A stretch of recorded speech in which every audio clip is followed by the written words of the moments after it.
Elena, ¿por qué no te has ido todavía? Ya había pasado una semana desde divorcio, pero la situación seguía siendo extraña.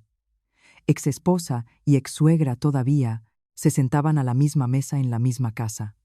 La pregunta de mi suegra era, quizás, totalmente esperada. ¿Por qué la nuera divorciada seguía en aquella casa? Pero yo había esperado una semana entera exactamente por esas palabras. Durante los últimos 5 años, viví constantemente con la cabeza gacha. Perdóneme, doña Carmen. Lo siento. Doña Carmen era todo lo que repetía. Y, entonces, siendo esa mujer, respondí, porque esta es mi casa. Un silencio sepulcral se apoderó del comedor. ¿Qué estás diciendo? ¿Esta casa es nuestra? No, doña Carmen. Esta casa está a mi nombre. En ese momento, el rostro de mi ex-suegra se puso blanco como la cera. Javier también soltó el tenedor y se quedó, mirándome. La compré incluso antes de que nos casáramos. La suegra bajó el cuchillo. Elenita, creo que estás confundida. ¿Quién está? Confundida, aquí es usted, doña Carmen. En los últimos 5 años, nunca le había hablado en ese tono, pero ellos no lo sabían. No sabían la verdad, escondida en el rincón del salón, y de mi plan impecable que pasé 2 años preparando. Hola, mi nombre es Elena García. La historia que voy a contaros hoy es sobre las 2 semanas más importantes de mi vida. Todo comenzó en una cena perfectamente normal en octubre de 2024, en el salón de nuestra casa en una urbanización de lujo en La Moraleja, a las afueras de Madrid. Los rayos del sol poniente, que entraban por el techo de doble altura y los amplios ventanales, todavía calentaban el ambiente. La luz se fragmentaba y brillaba en el suelo, revestido con mármol de Macael. En el jardín, las bugambillas que yo misma había plantado exhibían sus colores vibrantes de primavera. Las flores fucsias y blancas, ondeando al viento cálido, creaban una pintura increíblemente bella. Recordé cuando vi esta casa por primera vez. Fue hace 3 años, cuando, preparándome para la boda, buscaba propiedades sola. El agente inmobiliario, en ese entonces, afirmó con convicción que aquel era el lugar ideal para recién casados. Un chalet en una parcela de 2000 cuadrados metros con un gran jardín y garaje. Elena, siéntate a cenar, dijo mi exmarido Javier, acomodándose en la mesa. A sus 42 años, todavía tenía una apariencia muy cuidada, con 1,80 de altura, un cuerpo moderadamente atlético y el pelo bien cortado y peinado hacia un lado. Daba la imagen de un hombre de mucho éxito. Su tarjeta de visita con el cargo de CEO de una startup siempre la entregaba con un orgullo especial. Traje el último plato de la cocina y me senté en mi lugar. La cena de hoy era sopa de marisco, merluza en salsa verde y espárragos, todo hecho por mí. Mi suegra, como costumbre, se sentaba a la cabecera de la mesa. Doña Carmen, una mujer de unos 70 años, tenía como siempre una expresión severa. El pelo canoso, meticulosamente recogido en un moño, y vestía una austera rebeca de color beige.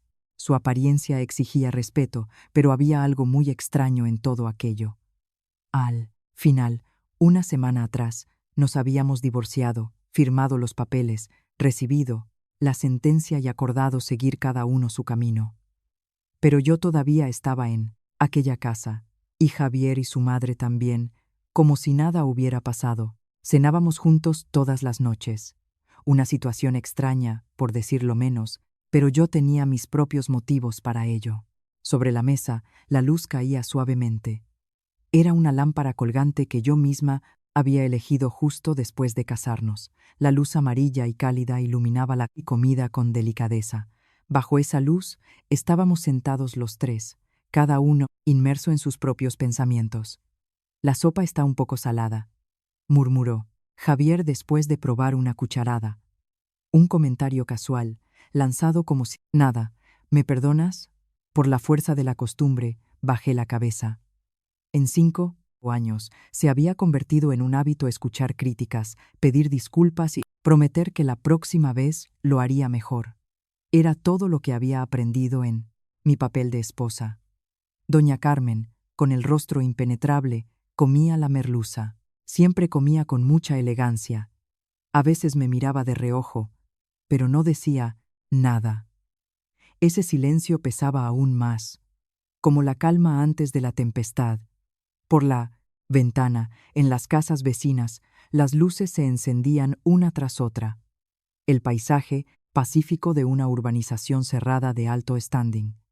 Una casa perfecta que causaría envidia a cualquiera y una familia perfecta.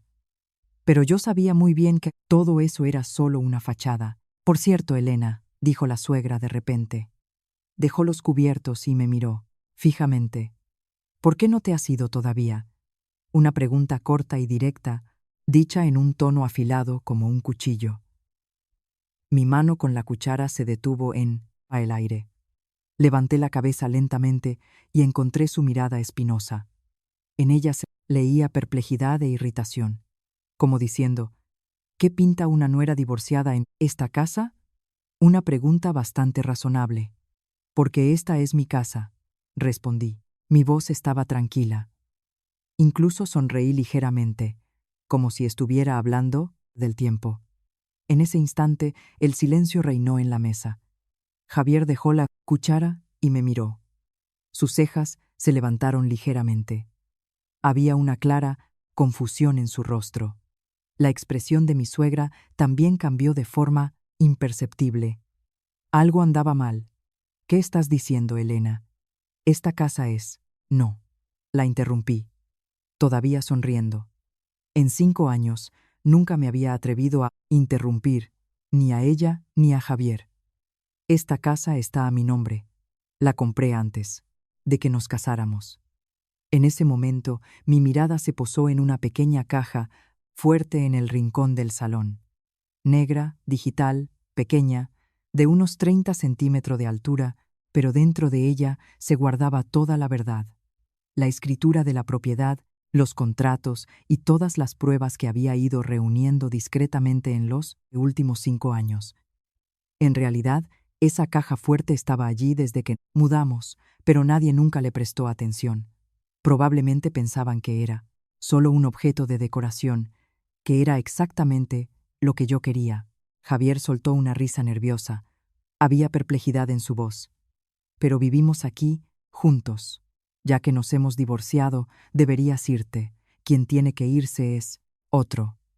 Tomé una cucharada de la sopa y realmente estaba salada, pero ya no pedí disculpas. Aquel sabor salado me pareció hasta agradable al paladar. La suegra posó los cubiertos, las yemas de sus dedos temblaban ligeramente. Elena, creo que has entendido algo mal. Quien ha entendido mal aquí es usted, doña Carmen, dije calmadamente. En todos estos 5 años nunca le había hablado de esa manera. Siempre era, sí, doña Carmen. Lo siento, doña Carmen. El reloj dio las 9. En el salón solo se oía el tic-tac monótono del segundero, del gran reloj de pared. Aquella noche sonaba particularmente alto. La cena terminó ahí. Javier se fue a ver la televisión en el salón y la suegra se fue a su habitación mucho antes de lo normal. Aparentemente, mis palabras la habían conmocionado. Terminé de fregar los platos y fui al despacho, el lugar más silencioso de la casa. Allí, entre los libros de una de las estanterías, había un pequeño escondite. Saqué un cuaderno fino de allí. Mi diario de los últimos 2 años, o, mejor dicho, mi plan. Día 1, 14 días después del divorcio oficial. Decía la anotación en la última página. Hoy era el primero de esos días. Cerré el cuaderno y miré por la ventana. En el jardín inmerso en la oscuridad, las luces iluminaban débilmente los árboles. Las ramas, balanceándose al viento, proyectaban sombras extrañas. Pronto todo terminaría, o mejor dicho, mi verdadera vida comenzaría. A la mañana siguiente, me desperté más temprano de lo normal. a las 6 de la mañana. Me duché y elegí en el armario mi blusa azul marino más formal y una falda lápiz gris. Hoy me encontraría con Sofía, mi mejor amiga, y la única persona que conocía todo el plan. Miré mi reflejo en el espejo, una mujer de 41 años. Pero todavía parecía joven. Gracias al ejercicio regular, había logrado mantener la forma.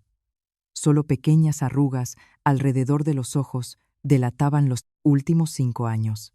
¿A dónde vas?, preguntó Javier cuando me estaba poniendo los zapatos en el recibidor. Él también parecía haberse levantado más temprano. A ver a una amiga. ¿A qué hora vuelves? Creo que tarde. Cogí mi bolso y abrí la puerta. El aire de la mañana me rozó el rostro con frescura. La brisa matutina de la urbanización. Al mirar hacia atrás, vi que Javier me miraba con una expresión compleja, como si todavía no pudiera digerir mis palabras de ayer.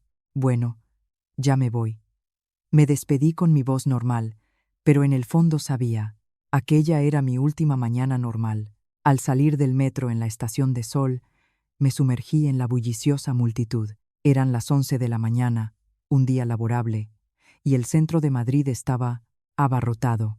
Oficinistas, estudiantes, turistas, todos apurados con sus quehaceres. Antes de encontrarme con Sofía, decidí pasar por la Milla de Oro. Algo se me había ocurrido. Ayer Javier llevaba una camisa nueva y pensé si no, habría ido de compras sin mi conocimiento. Al entrar en una de las galerías o comerciales de la calle Serrano, me vi en un mundo de lujo y luces brillantes. Boutiques de Chanel, Hermès, Gucci competían en elegancia. Generalmente pasaba de largo, pero hoy mis piernas parecían llevarme hacia adelante. Subiendo por la escalera mecánica al segundo piso, vi una espalda conocida, altura 1,80, hombros anchos, cuello largo. Era Javier. Mi corazón se disparó. A su lado había una mujer joven, de pelo largo echado sobre un hombro, tacones altos, andar elegante, y parecía tener unos 30 años, alrededor de 1,65 de altura, con una figura excelente. Me escondí rápidamente detrás de una columna. Mi corazón latía frenéticamente, pero mi mente, por el contrario, se volvió fría y clara. Se detuvieron en el escaparate de Tiffany. «Cariño, ¿qué te parece este?», preguntó Javier a la mujer, señalando un collar en el escaparate. «Muy bonito, pero debe ser muy caro», respondió ella con una voz un poco insegura, pero muy dulce y agradable. «¿El gusto típico de Javier? ¿Qué más da el precio?». «Es para mi mujer», dijo Javier sonriendo, y llamó a la dependienta para que sacara la joya. Saqué mi móvil y comencé a grabar un video. Mis manos temblaban, pero la cámara enfocó claramente a los dos. «Esta pieza cuesta 15.000 euros», dijo la dependienta, colocando el collar en el cuello de la mujer. «Un diseño elegante en oro blanco, con pequeños diamantes. Te queda perfecto». «Me lo llevo», dijo Javier sacando la tarjeta de crédito. Conocía esa tarjeta. El límite era de 30.000 euros, pero era extraño. Sabía que su empresa estaba pasando por dificultades financieras. Tan pronto como se aprobó el pago, la mujer rodeó el cuello de Javier con sus abrazos y lo besó en medio de la galería, delante de todos.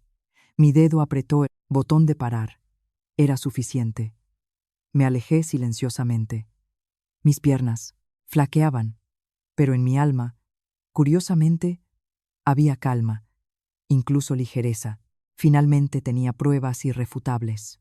Bajé en ascensor hasta la cafetería de la planta baja.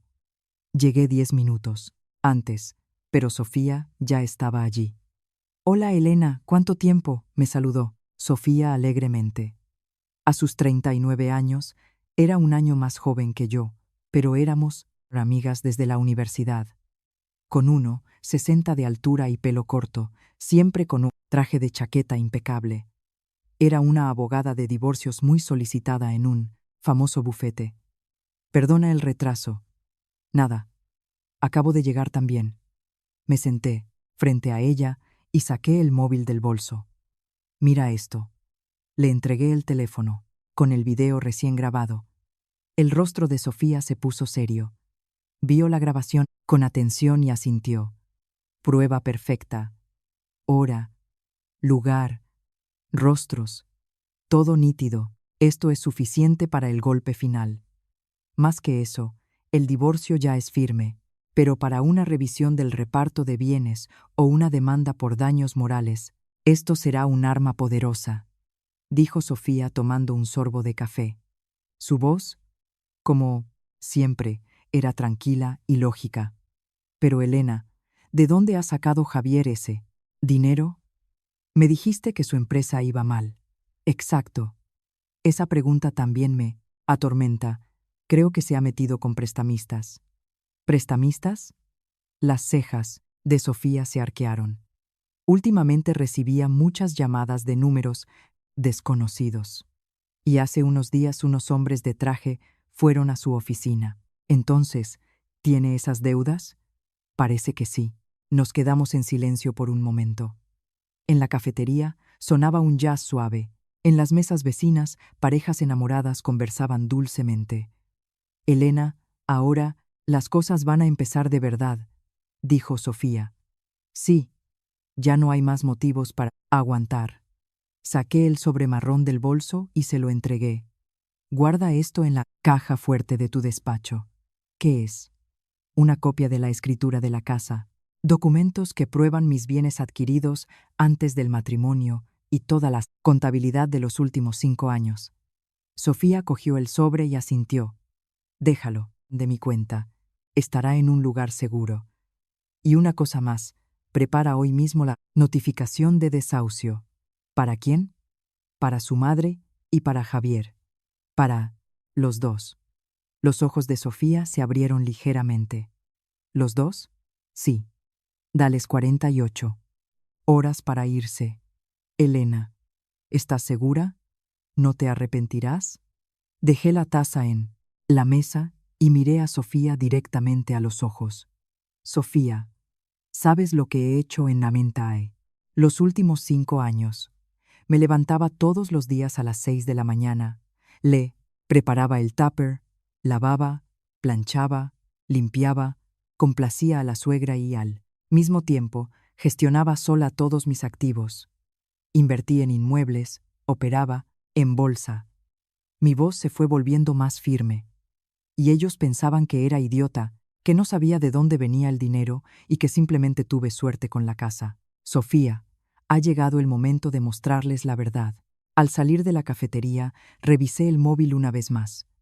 El video estaba guardado. Los rostros de Javier y de aquella mujer estaban nítidos. En el Uber, de camino a casa, miraba por la ventana.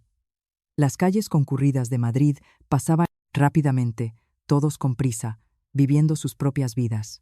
Probablemente no había nadie allí que, como yo, albergara un plan secreto durante años. Llegué a nuestra urbanización en La Moraleja a las 3 de la tarde. El coche de Javier estaba en el garaje, lo que significaba que ya había vuelto. Al abrir la puerta, oí risas que venían del salón. Javier y su madre veían la televisión y hablaban de algo. Parecían en paz. He llegado, dije. Javier miró hacia atrás. ¿Has vuelto pronto? ¿Ya te has visto con ella? Sí. Tiré el bolso en el sofá y fui a la cocina. Tenía que preparar la cena, pero en el fondo sabía. Era la última vez, la última cena, la última vajilla fregada, la última sumisión. A partir de mañana todo cambiaría.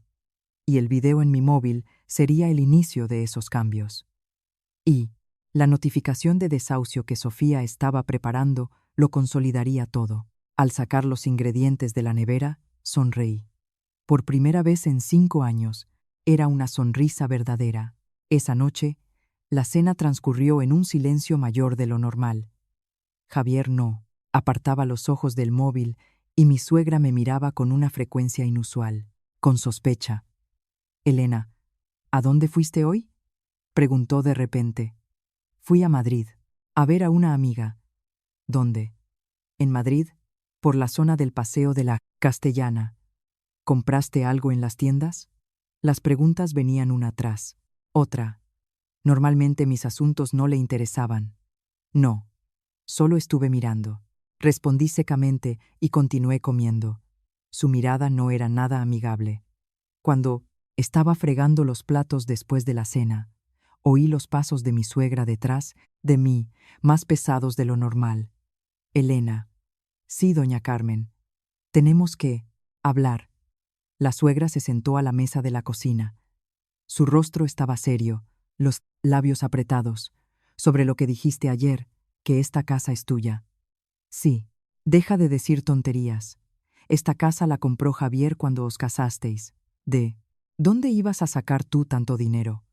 Doña Carmen, eres solo una ama de casa. ¿Dónde sacaste el dinero? Esta casa se compró con el dinero que ganó Javier. Dejé de fregar y la miré. Había una certeza inquebrantable en sus ojos. No tenía ni idea de cómo había vivido yo los últimos 5 años. Doña Carmen, esta casa realmente está a mi nombre. Entonces, pruébalo. ¿Dónde están los papeles de la casa? Tráelos aquí. La suegra se levantó y fue al salón. Dudé por un momento, pero ahora no tenía sentido esconder nada. Al contrario, era hora de mostrarlo todo. Fui al despacho y abrí la caja fuerte. Tecleé la contraseña y la puerta se abrió con un suave clic electrónico. Dentro, los documentos estaban cuidadosamente organizados. Cogí la escritura de la propiedad y fui al salón. Mi suegra estaba sentada en el sofá con los brazos cruzados. Javier también apagó la televisión y miraba en nuestra dirección. Aquí está, dije calmadamente, colocando el documento sobre la mesa de centro. La suegra lo cogió, se puso las gafas y comenzó a leer atentamente. Al principio, su rostro era impenetrable, pero gradualmente comenzó a cambiar. ¿Qué es esto? La escritura de la propiedad. Propietaria. Elena García. Sí. Fecha de adquisición. Agosto de 2021. 3 meses antes de la boda. Las manos de la suegra comenzaron a temblar. Javier también se levantó y echó un vistazo al documento. Elena, ¿esto es verdad? La voz de Javier denotaba perplejidad. Claro que es verdad. Volví al despacho y traje más papeles. Contrato de reforma, facturas de la compra de electrodomésticos, justificantes de pago de la comunidad de propietarios y los impuestos. Miren esto también. Esparcí los documentos sobre la mesa. En todos los contratos, en el campo del contratante constaba mi nombre, Elena García, y los pagos salían de mi cuenta. La suegra repasaba los papeles, su rostro petrificado. Reforma, 100.000 euros. Electrodomésticos, 30.000 euros. Jardinería, 15.000 euros. En todos los recibos había el mismo nombre de la pagadora. Doña Carmen, en los últimos 5 años, todas las facturas de la casa, comunidad, IBI y gastos de mantenimiento han sido pagados por mí. Y, Javier, ¿qué hacía él entonces? La voz de la suegra falló. Él estaba ocupado, gestionando la empresa. Por eso asumí todos los gastos de la casa. Javier se derrumbó en el sofá. Su rostro estaba blanco como el yeso. Elena, ¿entonces fuiste tú? ¿Tú compraste la casa? Sí. Con la herencia que mi padre me dejó antes de casarnos. ¿Herencia? Preguntó la suegra, ríspida. Sí, lo que me dejó después de fallecer. En realidad, eso era solo parte de la verdad. La realidad era mucho más compleja. Entonces, todo lo que sabíamos hasta ahora, estabais equivocados. La suegra, de repente, saltó del sofá. No, esto no puede ser verdad. He vivido en esta casa durante 5 años y de repente descubro, es de otra persona. Su voz falló, casi gritando. Nunca fue de otra persona, siempre fue mía. ¿Y qué somos nosotros entonces? ¿Inquilinos de gorra? Sí. Lo prefiere así, doña Carmen. No puede ser, gritó. Nunca la había visto gritar de esa manera. Elena, no importa cuántos papeles muestres, eso no cambia Nada. Esta casa la compró nuestro hijo para la boda. Según los documentos, es mía. Los documentos no lo son todo. Hemos vivido aquí 5 años. Al principio, su furia me desestabilizó, pero luego lo entendí. Era difícil para ella aceptar que todo en lo que creía era una mentira. Doña Carmen, cálmese. ¿Calmarme? ¿Cómo puedo calmarme? Javier la agarró del brazo. Mamá, siéntate, por favor. ¿Cómo es posible? La nuera es la dueña de la casa. Fui, tranquilamente, al despacho y traje el último documento. El contrato de gestión de fondos. Miren esto también. Al ver el documento sobre la mesa, el rostro de la suegra cambió una vez más. ¿Un contrato de fideicomiso?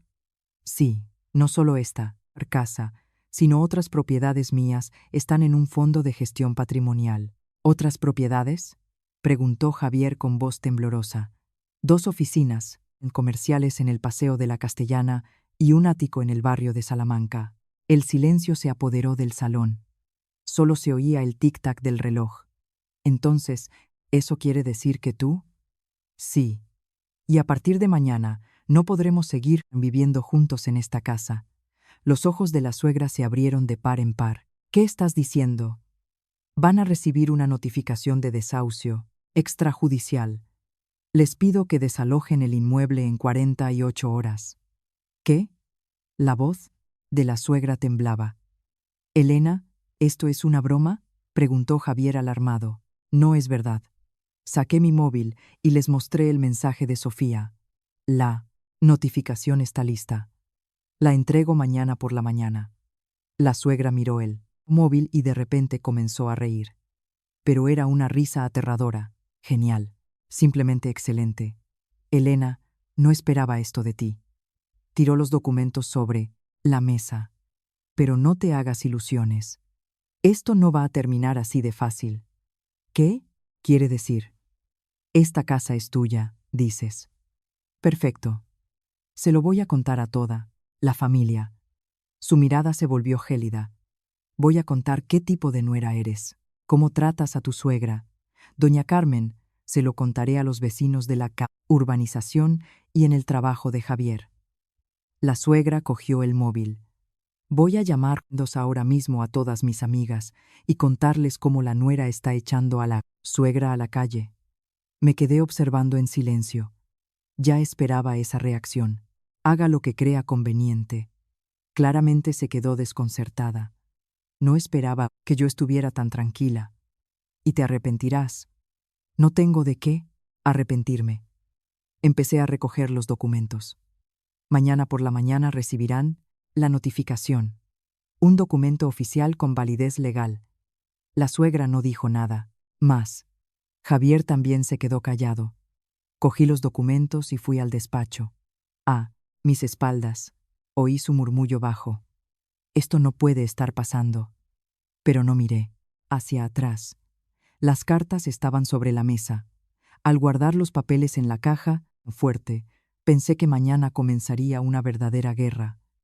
Pero estaba lista para ella.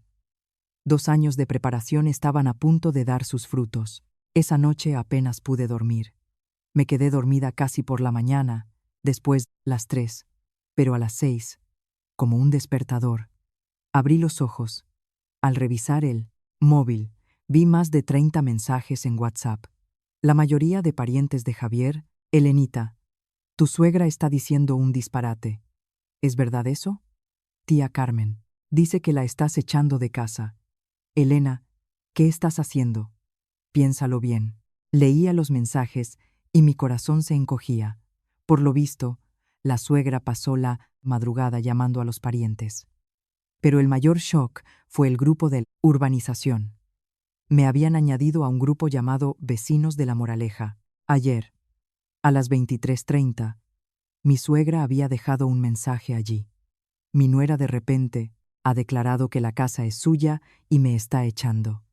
Yo, su suegra, vivimos juntas durante 5 años y después del divorcio hace esto.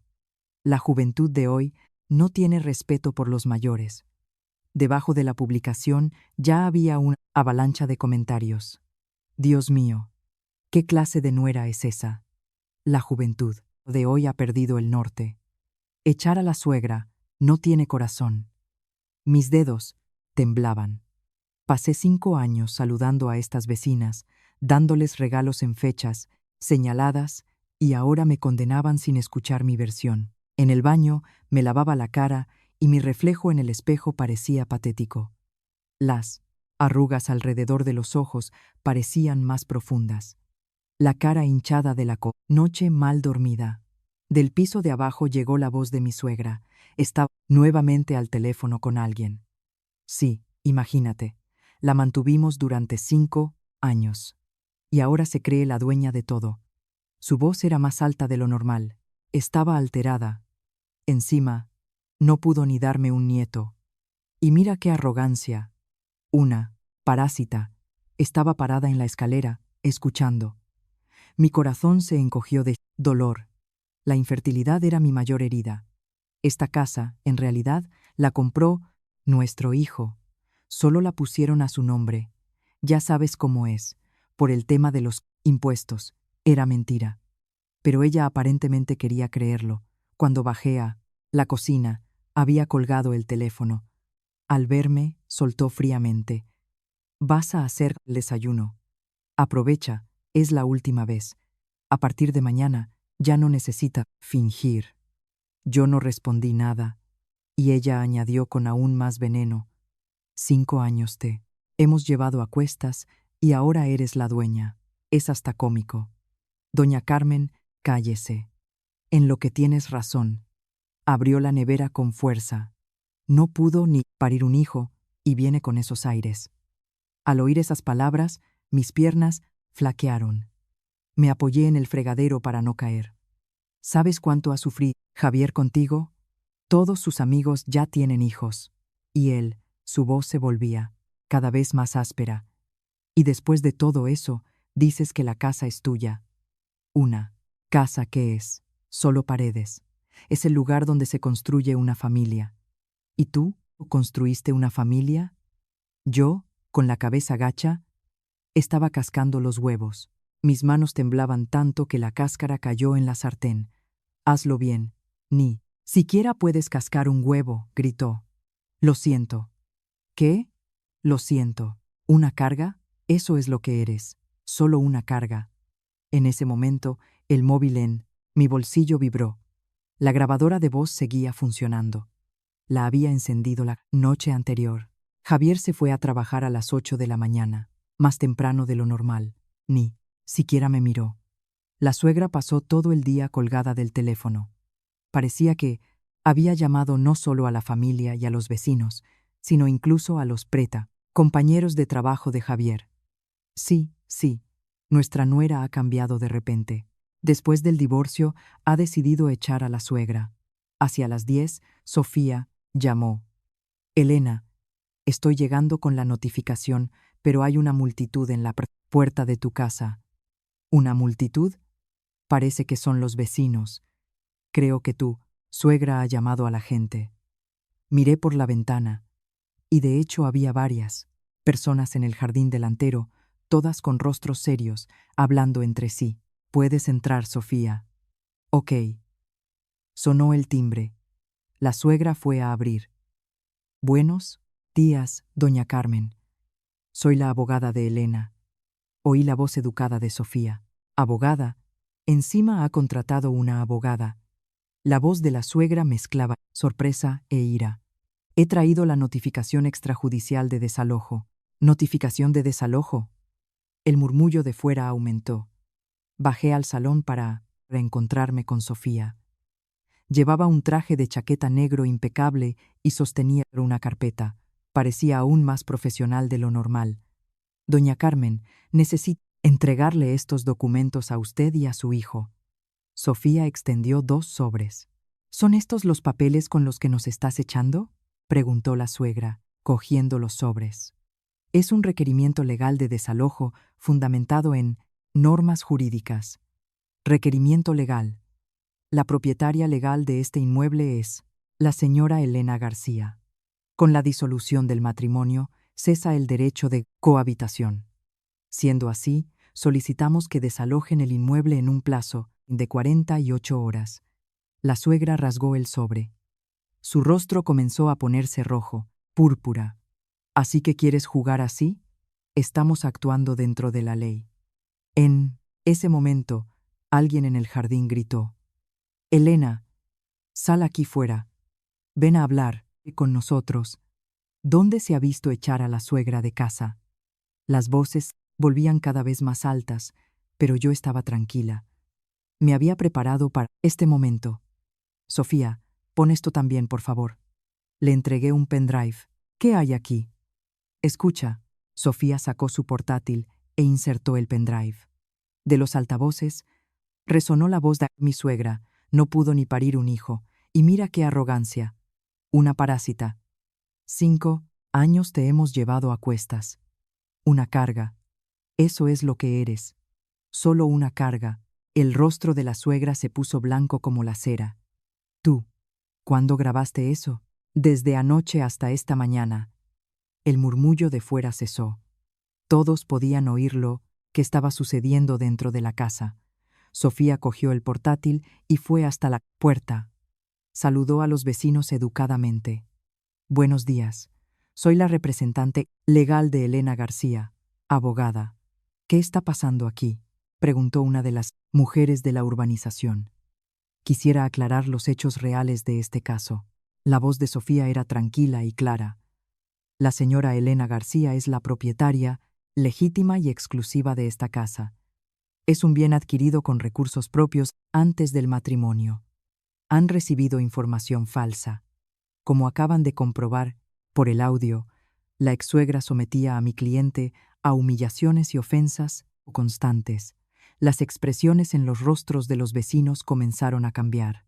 Dijo eso solo porque no puede tener hijos. Parece que no sabíamos toda la historia. Entonces, la casa siempre fue de Elena. La opinión pública comenzó a cambiar allí mismo, ante mis ojos. Sofía continuó. Elena García cuidó diligentemente de su exsuegra durante 5 años. Pero tras el divorcio, las agresiones verbales y la violación de la dignidad humana se volvieron insoportables, forzándola a tomar medidas legales. La suegra estaba parada en el umbral de la puerta, incapaz de pronunciar una palabra.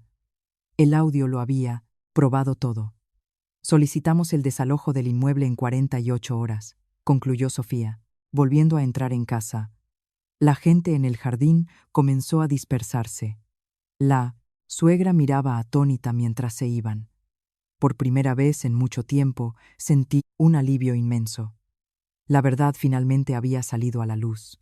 Hacia las 10 de la noche, Javier llegó, 2 horas más tarde de lo normal. Su rostro al entrar en casa era de piedra. Elena. Su voz no era la de siempre, era grave y pesada. En las manos de Javier, sentado en el sofá del salón, estaba la notificación de desahucio, completamente arrugada. ¿De verdad vas a hacer esto? Sí, respondí secamente. No veía motivo para largas explicaciones. 5 años, Elena. 5 años hemos vivido juntos, dijo él, tirando el documento sobre la mesa. ¿Y tú sabes cómo he vivido yo esos 5 años? Repliqué. Javier se quedó en silencio por un instante. La suegra no salía de la habitación desde temprano. Por lo visto, el día de hoy había sido un golpe enorme para ella. Generalmente se oía la televisión encendida en su cuarto, pero hoy estaba todo silencioso. ¿Y qué va a pasar con la empresa?, preguntó Javier, de repente. ¿Con la empresa? Con mi startup. Puedes quedarte con la casa, pero no puedes tocar mi empresa. Había un hilo de esperanza desesperada en su voz. Pensé por un segundo si ya era el momento de contarle sobre eso. Javier, sobre la empresa. Necesitamos hablar. ¿Sobre qué? El caso es que esa empresa también.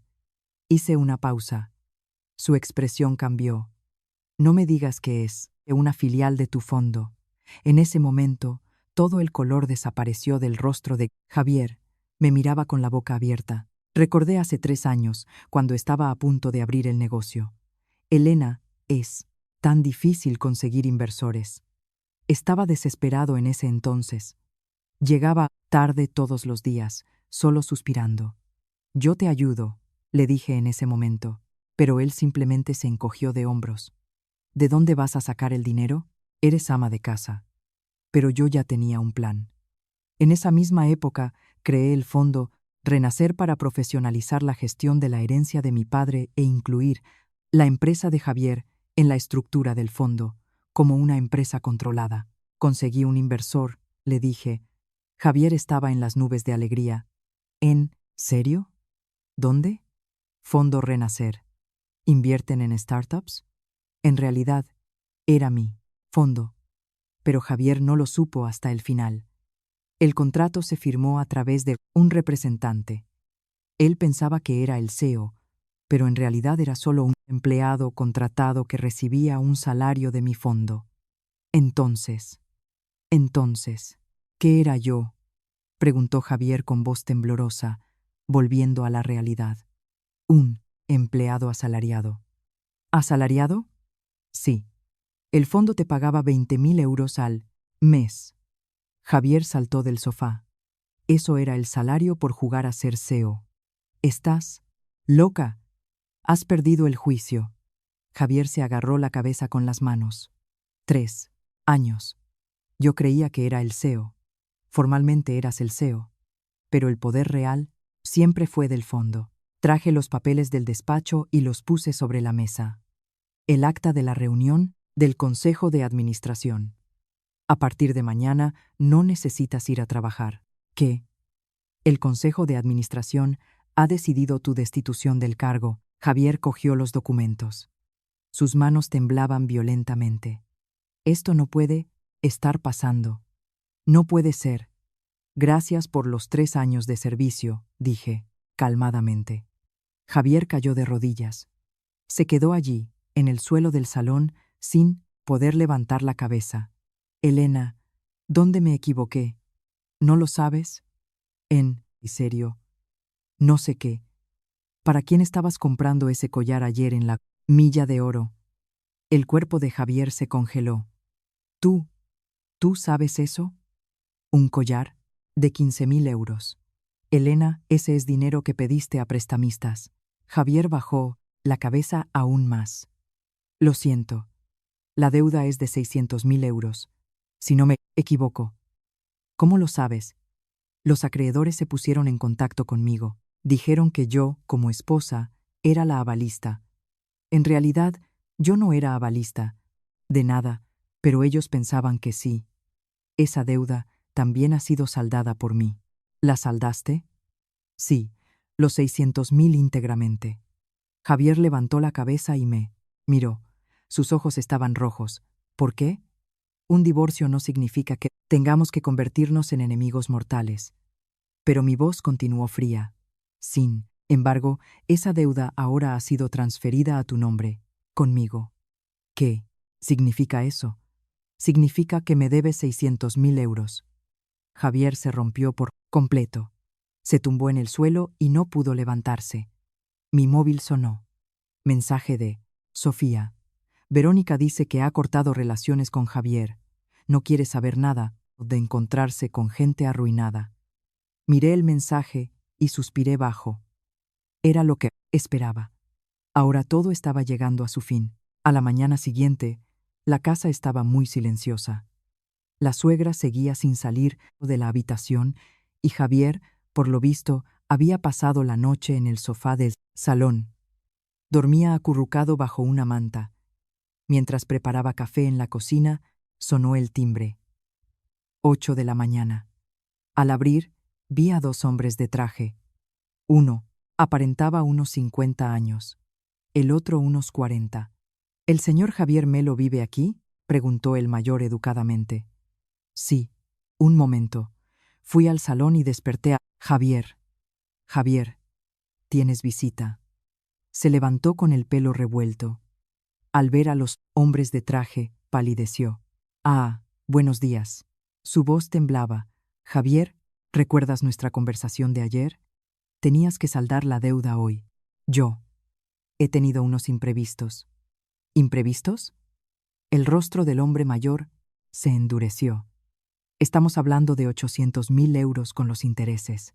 ¿800.000? Repetí, sorprendida. Yo sabía de 600.000. Sí, señora. Usted es la esposa. Le explicamos a su marido que la tasa de interés era del 10% mensual. 10% mensual. Eran intereses de usura. Entonces, el principal eran 600.000 y en este tiempo ha generado otros 200.000 de intereses. Exactamente. Javier se hundió en el sofá. En su rostro había pura desesperación. ¿Cuándo pediste ese dinero? Le pregunté a Javier. Hace unos 6 meses. 6 meses. Hice las cuentas. Todo cuadraba. Con un interés compuesto del 10% mensual, la bola de nieve sería enorme. ¿En qué lo gastaste? En gastos operativos de la empresa. Y Javier se cayó. Y en gastos personales completé por él. Específicamente, dinero para Verónica. Saqué mi móvil y le envié un mensaje a Sofía. Ven para acá urgente. En media hora, Sofía llegó.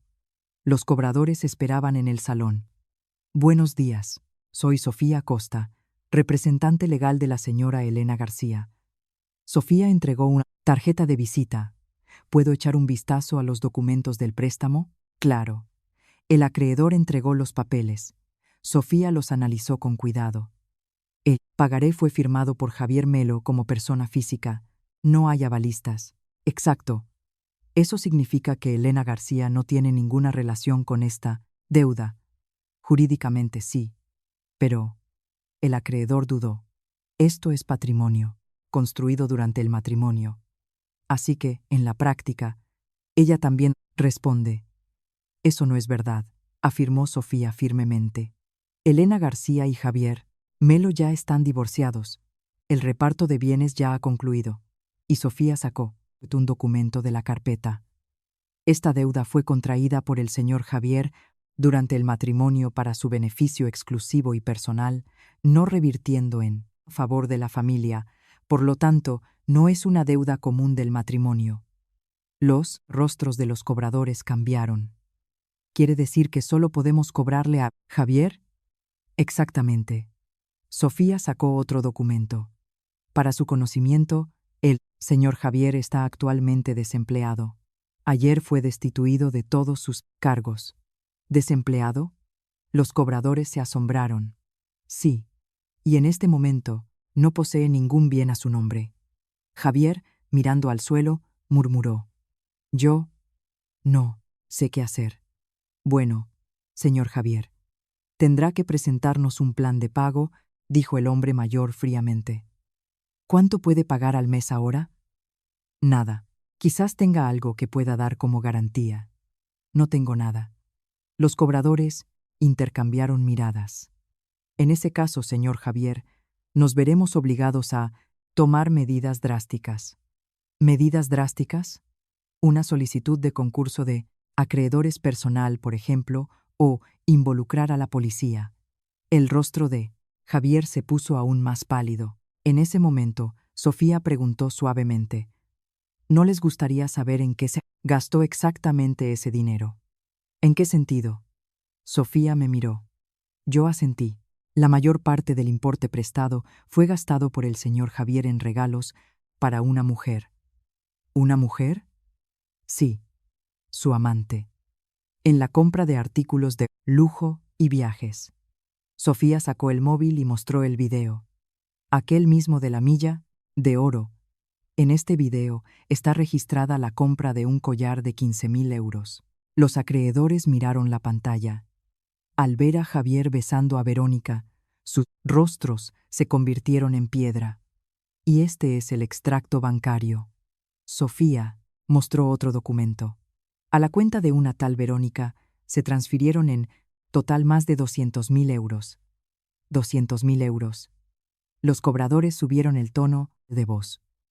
¿Quiere decir que con nuestro dinero se dedicaba a comprarle regalos a la amante? Javier no pudo responder. Era todo verdad.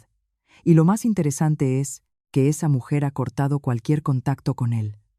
Sofía mostró el mensaje en el móvil. Había escrito que no se relacionaba con hombres arruinados.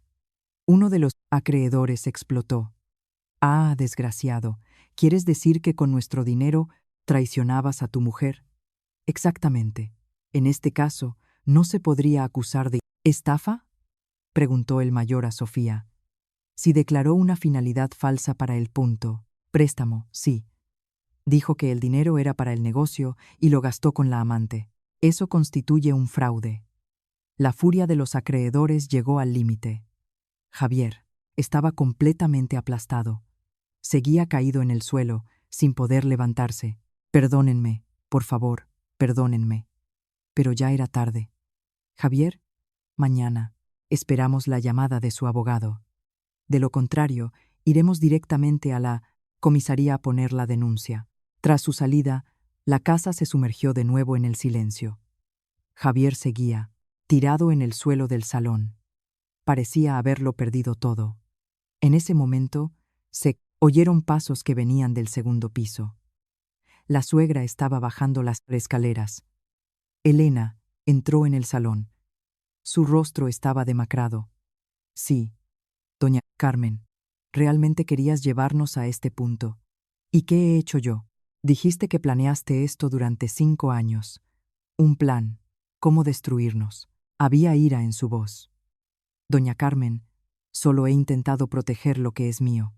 ¿Y qué tienes tú que hayas conquistado por ti misma? Ahí estaba la pregunta, que estaba esperando. Mañana se lo contaré todo. Mañana, antes de iros, os explicaré una cosa por última vez. Un brillo de curiosidad pasó por los ojos de la suegra. Todavía quería saber el origen de mi fortuna. Probablemente estaba preparando un último contraataque. Pero yo también estaba lista. Era hora de revelar toda la verdad. Era la víspera del día del desahucio. Mañana todo llegaría realmente a su fin. Desde la hora del almuerzo, la suegra hacía las maletas, 2 maletas grandes y algunas cajas. Allí cabían 5 años de su vida. Javier salió por la mañana y no volvió. Probablemente estaba en casa de algún amigo. Hacia las 8 de la noche, la suegra bajó al salón. Estaba más arreglada de lo normal. Una rebeca, negra, falda gris e incluso un collar de perlas. Elena, siéntate. Su voz era diferente, tranquila, pero firme. Me senté en el sofá frente a ella. Quiero preguntar por última vez. Sí. ¿De dónde sacaste ese dinero de verdad? Dijiste que era una herencia de tu padre, pero no creo que un ama de casa pudiera recibir una herencia tan grande para comprar esta mansión en la Moraleja. Su mirada era penetrante. Doña Carmen, ¿y usted cree que yo era solo un ama de casa? ¿Y qué eras? ¿No salías a trabajar? No, pero trabajaba. Fui al despacho y traje la última carpeta con documentos. Los únicos que aún no había mostrado a nadie. Vea esto y lo entenderá todo. Esparcí los documentos sobre la mesa. El contrato de constitución del fondo fiduciario, informes de inversiones inmobiliarias, extractos de brókeres. La suegra cogió el primer documento. Fondo Renacer. Capital social. 100 millones de euros. Su voz tembló. Sí, este es el fondo que mi padre instituyó para mí antes de morir. 100 millones de euros. Para ser exactos. Inmuebles, acciones, liquidez. La suegra dejó el documento y me miró. Había incredulidad en su rostro. ¿Tu padre tenía todo ese dinero? Sí. Pasó toda su vida invirtiendo en el mercado inmobiliario. Tenía muchos edificios y naves comerciales en barrios nobles de Madrid. De hecho, me enseñó a invertir desde niña. Todavía en la universidad compraba inmuebles a mi nombre. Pero ¿por qué lo ocultaste? No lo oculté, simplemente no vi la necesidad de contarlo. Le entregué el segundo documento. Este es el contrato del fondo con validez internacional. Se gestiona a través de un banco suizo. ¿Un banco suizo? Sí. Los activos del fondo están blindados. Nadie puede tocarlos. El rostro de la suegra cambiaba ante mis ojos. La sorpresa dio paso a otro sentimiento. Entonces, ¿quieres decir que desde el principio tú? Sí, desde el principio fui yo. Le mostré los informes de inversión, las oficinas en la Castellana, el ático en Salamanca y esta casa en La Moraleja, todo comprado con recursos del fondo. ¿Y Javier no lo sabía? No. Javier nunca supo nada hasta el final. La suegra de repente se llevó la mano a la frente. Y su empresa, también. También fue fundada con dinero del fondo. Y Javier era solo un empleado contratado. La suegra respiró hondo. ¿Por qué? ¿Por qué no nos lo dijiste antes? En ese momento, la expresión en su rostro cambió por completo. La mirada fría y desdeñosa con la que me había mirado en los últimos 5 años desapareció. En su lugar, se veía arrepentimiento y remordimiento. Si lo hubiera sabido, te habría tratado tan bien, Helenita. Exactamente por eso no lo conté. Mi respuesta la sorprendió. ¿Qué? Si usted hubiera sabido de mi condición financiera y me hubiera tratado bien por eso, no sería verdadero, continué, calmadamente. La verdad es la forma en que usted me trataba cuando creía que yo era un ama de casa pobre que no podía tener hijos. La suegra apretó los labios firmemente. Durante 5 años vi su verdadera cara, doña Carmen. Si de repente usted hubiera empezado a tratarme bien por dinero, eso no sería sinceridad, sería puro interés. La suegra bajó la cabeza. Nunca la había visto así. Yo estaba equivocada, Helenita. Perdóname, por favor, pero yo ya no necesitaba sus disculpas. Ya era demasiado tarde. Doña Carmen, no pienso perdonarla, Elena. Pero ahora estaba realmente acabado. Cogí el último documento, la orden judicial de desahucio forzoso que entraba en vigor al día siguiente. Les pido que dejen la casa mañana antes de las 10 de la mañana.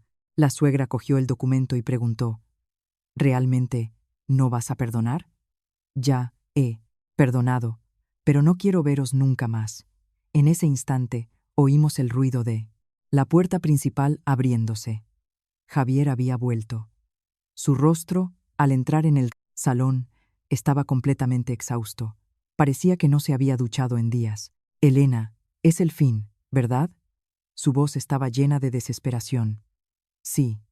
No. ¿Podemos empezar de nuevo? No, dije con firmeza. ¿Por qué? Porque la confianza ha sido totalmente destruida.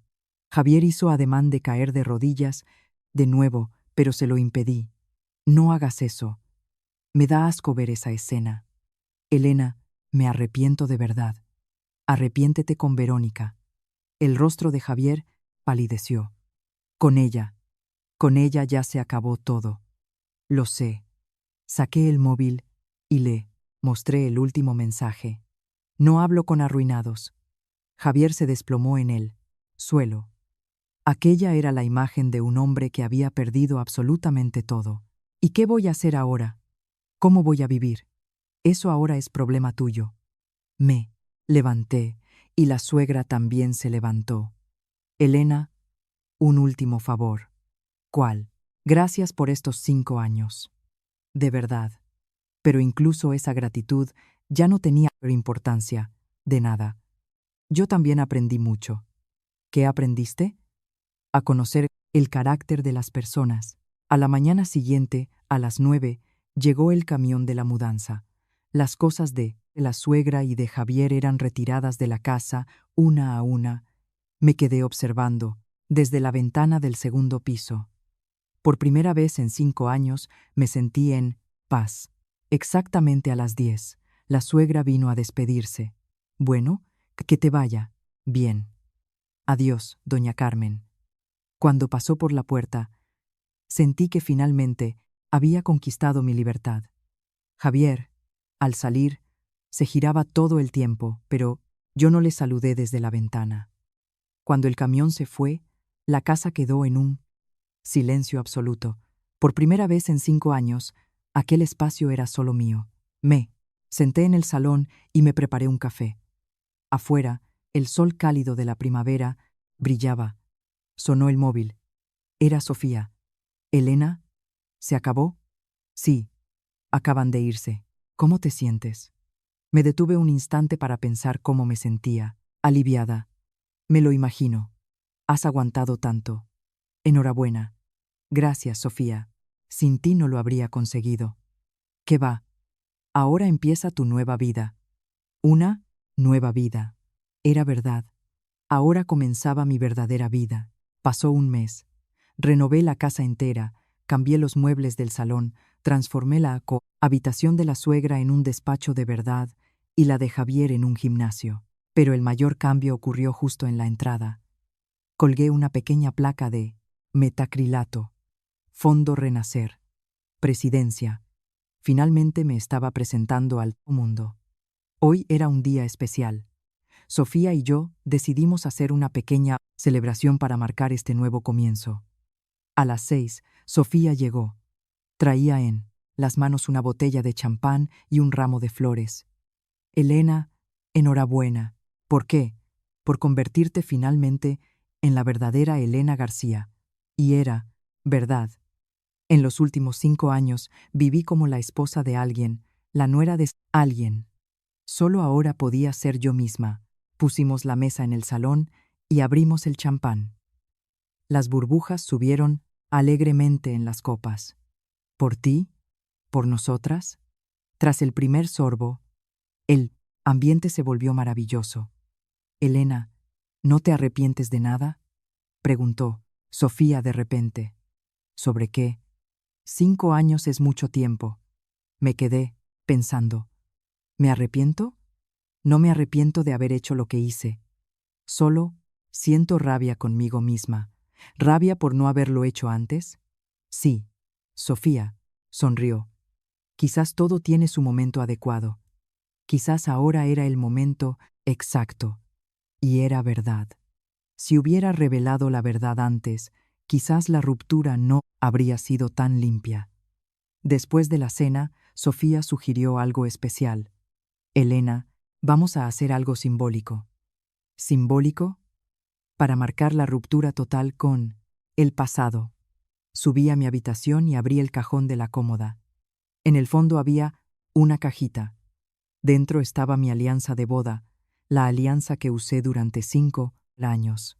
Me la quité el día del divorcio y la guardé. ¿Sirve? Sofía miró la alianza y asintió. Perfecto. Salimos al jardín. En uno de los rincones del terreno había un pequeño estanque ornamental con carpas que yo misma mandé hacer. Parada al borde del estanque, miré la alianza. Un diseño simple en oro blanco. Un día tuvo mucho valor para mí. Ahora era solo un trozo de metal. «Elena, si quieres decir algo, puede decirlo», dijo Sofía a mi lado.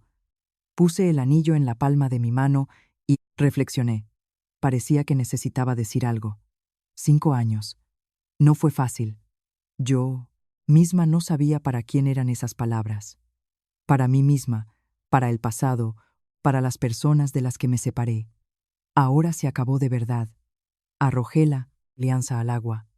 Con un leve plof, desapareció en el fondo. En ese instante, sentí que el ciclo realmente se había cerrado. «¿Y qué vas a hacer ahora, Elena?», preguntó Sofía. «Trabajar en el fondo. Sí, cuidar de lo que realmente importa». En realidad, hasta ahora el Fondo Renacer operaba en piloto automático, pero ahora planeaba expandirme activamente. Voy a invertir en mujeres emprendedoras, ayudar a madres solteras y a víctimas de violencia de género. ¡Qué idea tan maravillosa! Quiero que todo lo que he pasado no haya sido en vano. Sofía me dio una palmada en el hombro. «Seguro que cambiarás la vida de mucha gente». Volvimos a entrar en casa y nos sentamos en el sofá del salón. Por la ventana las estrellas brillaban. En el centro de Madrid casi no se pueden ver, pero aquí en La Moraleja brillaban con fuerza. Después de que Sofía se fuera, me quedé sola en el salón y me preparé una manzanilla. El aroma suave era reconfortante. Cogí el móvil y vi un mensaje de un número desconocido. «Elena, Es verdad que eres la presidenta del fondo, Renacer, te admiro tanto. Ojalá tuviera el valor de vivir mi verdad algún día.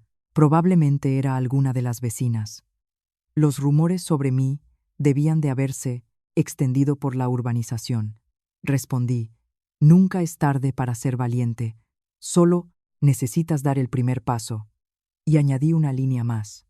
No te mientas a ti misma, esa es la mayor pérdida que existe. Después de enviar el mensaje, miré al jardín. El viento mecía suavemente las hojas de los árboles. La próxima primavera darían nuevas flores, al igual que mi vida. Una nueva vida comenzando a los 41 años. Alguien podría decir que es tarde, pero yo no lo creía. Ahora era el momento más adecuado de todos. De ahora en adelante, viviría sin importarme lo que los demás piensen, sin depender de la opinión ajena. Viviría bajo mi propio nombre, Elena García, con todas las posibilidades que ese nombre conlleva. El viento que venía del jardín era tibio, como si bendijera mi nuevo comienzo. Terminé la manzanilla y me levanté. Mañana me esperaba un nuevo día, ajetreado. Como presidenta del fondo tenía muchos compromisos, pero estaba ansiosa por ellos. Por primera vez, eran cosas que realmente quería hacer. Subiendo la escalera, miré hacia atrás y admiré el salón, el ambiente que yo creé, los muebles que yo elegí, la casa que monté a mi gusto. Todo aquello era legítimamente mío. ¿Y tú, qué sentiste al oír la historia de Elena? A veces, creemos que el protagonista de nuestra vida es otra persona. Pero recuerda, el verdadero protagonista de tu vida eres tú mismo. Ni la edad ni las circunstancias pueden usarse como excusa. Si tienes coraje, siempre podrás empezar de nuevo. Guarda las palabras de Elena. Engañarse a uno mismo es la mayor pérdida que existe. Si esta historia te ha servido como un pequeño apoyo, deja tu me gusta. Si quieres compartir tu historia en los comentarios, será un gran honor para mí. Volveré pronto con una historia nueva y aún más emocionante. Con vosotros, la narradora Ana Castillo.